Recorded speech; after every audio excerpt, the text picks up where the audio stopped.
টানা ৩ দিন ধরে লাগাতার অবস্থান কর্মসূচি পালন করেছে নন এমপিওভুক্ত শিক্ষকরা। আজ সকালে জাতীয় প্রেস ক্লাবের সামনে সম্মিলিত নন এমপিও ঐক্য পরিষদ ব্যানারে এই অবস্থান কর্মসূচির আয়োজন করা হয়।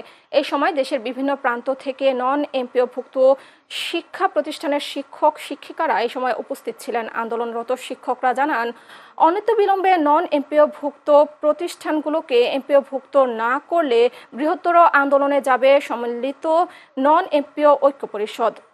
শুধুমাত্র রাজনৈতিক বিবেচনা করে বিএনপির প্রতিষ্ঠান, জামাতের প্রতিষ্ঠান প্রধান বিএনপি করে, কমিটির সভাপতি বিএনপি করে, জামাতের দায়িত্বশীলদের প্রতিষ্ঠিত প্রতিষ্ঠান এই বলে তালিকার চূড়ান্ত পর্যায়ে থাকার পরেও 2022 সালে এমপিও মুক্তির সময় দেখে বাদ দেওয়া হয়েছে। সকল স্বীকৃতি প্রাপ্ত নন এমপিও প্রতিষ্ঠানগুলো একযোগে এমপিও দিক এবং ইন্ডেক্স নাম্বার দিক।